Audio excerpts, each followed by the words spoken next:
Tag, you're it. All right, we can hit start live video. All right, wait for the camera here to get adjusted. Yeah, hi. Oh, hi there. Bathing ourselves in light here. Yes, we are. Hope we're not. I'm hoping not mirroring too bad there in the forehead. Daily shower of artificial light. Hi, everybody. How you doing? Welcome to Neon Talk Live. We're coming from Signal Hole. We just recorded episode 596. And 596, and again, that's putting you right about where I am on the Neon Beat shows. Wow.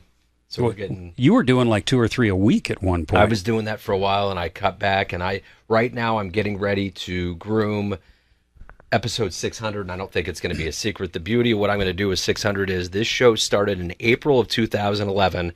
So what I did was I got the magazine from the Downbeat magazine from April 2011, and I'm going to take all the albums that were big at the time.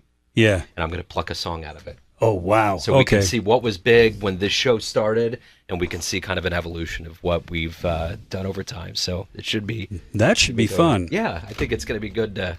Anytime you come up with one of those, anniversary-style shows, it's fun. Yeah. So... I'm sitting here breathing into the microphone. We both been breathing into like the microphone. It's all right. There's life at this end of the screen, That's believe right. it or not. We're here. We're alive. But speaking of life and being here at the end of the screen, the album that I brought today is, and the reason why I brought this, John Christoper specifically, Midnight on Bourbon Street, is I'm getting married. Amanda and I are getting married on July 13th, which which happens to be the day that Live Aid happened. Fred Mercury performed in '85, which I remember seeing that show. And it was July 13th, 1985, but for our honeymoon, we're going to go to New Orleans. For the first time, I get to go down, and I get to see New Orleans. Going to the magical. Big Easy. Well, I'm envious. I've never had an opportunity to go. Oh, I get to talk about that stuff, but I don't get out very much. That's one of the things I've been told as a radio announcer. You really ought to meet some of these people. Yeah. Well, and I hear people say all the time, when you come to New York, you should go to the Vanguard. I don't even know what I would do if I walked in to the Village Vanguard or one of those bigger. I still remember interviewing, I think it was Gerald Cannon, told me that when he went to New York one year, he saw George Benson at the Vanguard, and he came up, and it was during the day, and he was so freaked out that he saw a live show in New York that he literally fainted. His entire body hit the ground, and after he hit his head, he just kind of came to and looked around, and he had just fainted. He was in shock. It was I don't know if I'm that bad and not getting out that much. Yeah, no, not yet. Not yet. All right, well, let's put the needle on the timetable here. Depending on what side we're on here, it's either the North Rampart Street March. Okay.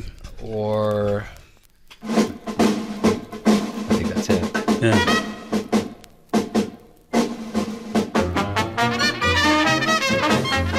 Wait a minute. Uh-oh. Okay. Oh, wait. Hold on a second. We're asking. Someone poured a Coca-Cola over the top of that album. Sorry about that. Going. That's one of the things about records, kids. They came in 3 speeds generally. We were at 45 and should be playing at 33 1/3. Why a third? I'm not sure. It's like kids. They come at 3 speeds. Yeah. All right. Let's. Fast, slow, or asleep. It's if it sounded like you were in a cartoon, we were. That's right. One of those Felix the Cat rubber leg things. Oh, okay. Northridge. Yep. Okay. 1.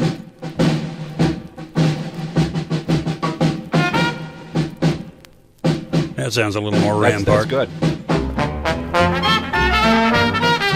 That's it.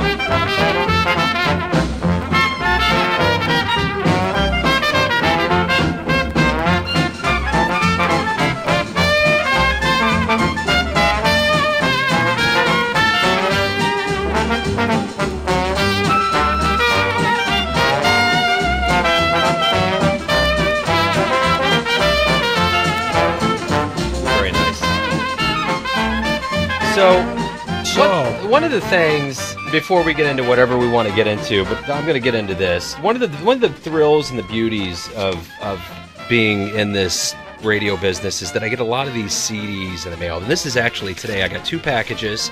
One from Ann at Katz Communications, and she's always sending over great things. And a lot of my interviews come from CDs that I get here. You want to open this up and feel the joy? Sure. We'll do it together. So let's see what we got here. This is, oh wow, this is a good one. This is a beautiful one. This is Leap of Faith by the great Eric Alexander. Good looking disc. Eric always puts out great material, so I'm looking forward to this. Doug Weiss on bass, Jonathan Blake on the drums. What we got there? Hello. Let's see what we got here. Nikki Parrott. From New York to Paris. So that should be a great listen. I love listening to these vocalists. I don't know if she has a bass right there with an umbrella on it, just in case it rains, to kind of keep them in. But anyway, this is the thrill. Turn it upside down for pennies from heaven. That's right. This is Lisa Reedy Promotions, and I just want to say I'm always thankful that you guys send me this music. It's beautiful music, and I always spin it on the show, and I love it, and I get to interview all these musicians, and that's the one thing that we always do here at Neon Jazz. I just want you to understand, there's certain shows that get pigeonholed into like an era that's gone by, that's older, and there's this romanticism with a certain era of jazz. We like to cover all of these eras of jazz, from the early days of New Orleans to the modern day of Eric Alexander and Miles Davis from Kinda Blue, and just the entire spectrum. That's what we want to cover here, because jazz means freedom, but it also means there is a long history that is continuing to be written every single day. Preach it. That's it. That's all I got to say for right now. There you go. Here's the tip jar. But anyway, I was going to say something else and I lost my track, but Well, I'll just pass the plate and we're done. That's it. There you go. I'll pass it around to you guys. Oh, man. Oh, I did want to say one thing. One person that I really want to give a shout out to, and I hope they hear this at some point, and I was telling John Christoper this, and I profiled him on the show tonight. The great Arturo Sandoval played. Oh, yeah. Oh, man. Arturo played at the Folly Theater in Kansas City on April 27th, and Amanda and I caught the show. Amazing. He is one of those guys that if you ever get the chance to see live, I don't care what music you like, you need to go see him. He's a showman. He was almost like a Vegas comedian. He was down in the crowd, pointed at people. People were laughing, having a great time. Just, it's like he was born for the stage. He was a natural. Now, after I saw him live, I completely understand why Dizzy saw him at Cuba and said, "You're the guy that needs to go places in life." There are certain people, and it's one of the things you got from Marilyn Maye, too. I wouldn't say it's a dying art, but it is fairly rare. Yeah. It was Marilyn that said to me, one of the things that, and of course she teaches her craft, Yeah. and teaches the students, don't sing at your audience. Right. Sing to them. Absolutely. And I think the same thing goes with being a performer of jazz, or a musician, or the guy that's heading up the show. Yeah. You gotta. That's one of the things you got to love about Tony Bennett. Oh, man. Yeah, Tony, everybody that sees Tony says, man, it's like you're sitting in his living room. Yeah. You might as well just pull up a couch pillow and stay there That's it. for the evening, because he's all set up to entertain you. And that's, there's some acts I think where like they have to have a light show just to prove they're moving. Yeah. Right. Right. And it's distraction, it's smoke screen. That's the thing that got me about Marilyn. When Marilyn talked on stage, Yeah. the pianist was playing a bed of music underneath her. It was a show. It was an official show, and even meeting her after the show, the way that she interacted, she just had class. She admitted class. Yeah. Every single step she took was classy, and same thing with Arturo. He was up there, and I have been to a lot of jazz shows, especially since I've done this show. I used to go to a lot before at the Folly, and I've never seen a curtain call, which is weird. That surprises me right now. Yeah. He totally did a curtain call, and he came out like he was a rock and roll star. And he's just a legendary jazz trumpeter, but he came out and he totally lit that crowd up.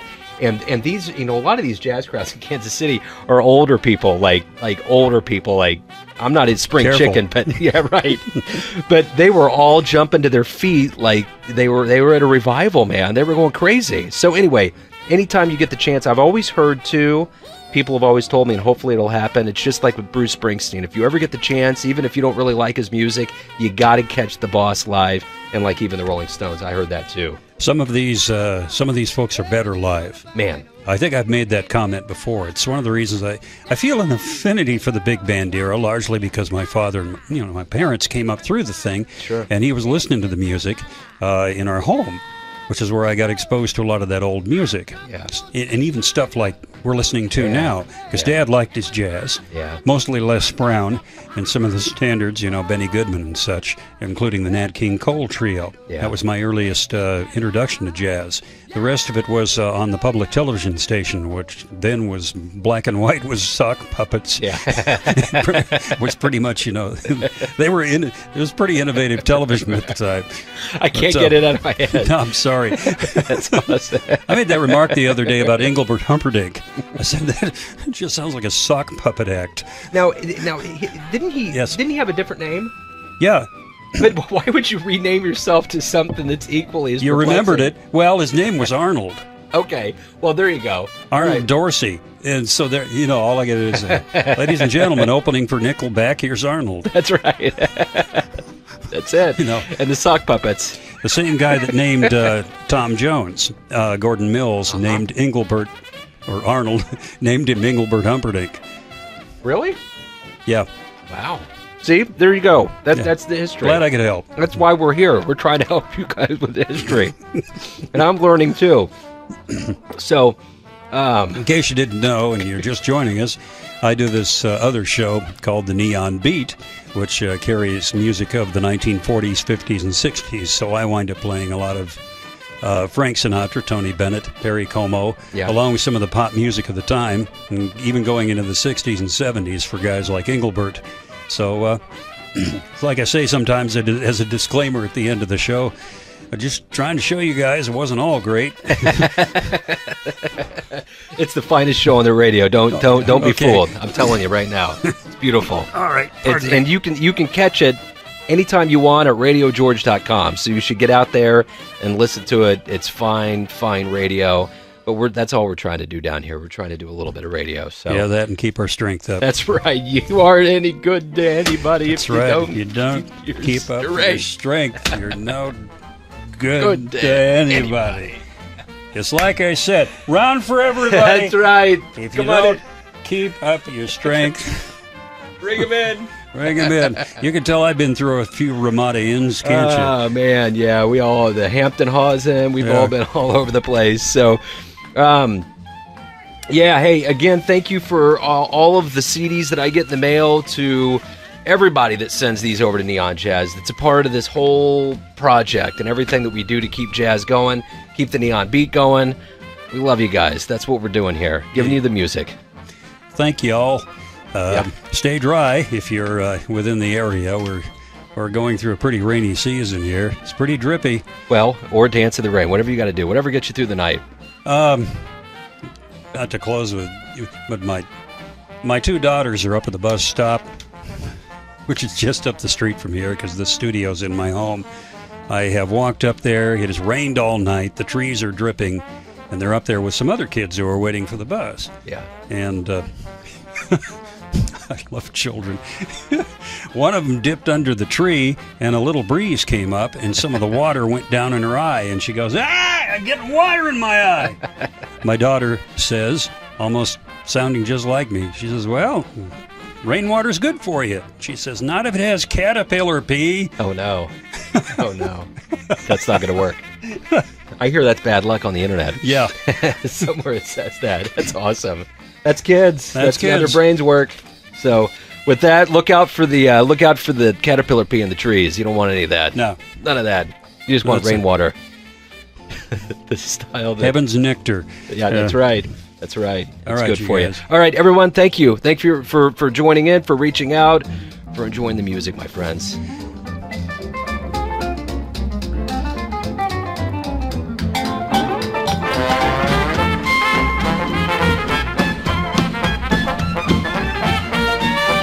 We are going to fade away. Actually, it's just about over. Much I love you, so take my sunshine away.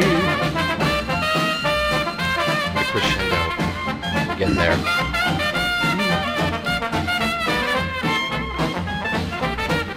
What's the name of this album? You Gotta Keep Up Your Strength? That's right. Midnight on Keeping Up Your Strength. Perfect. Thank you, Bill Denny. Later. Neon Jazz.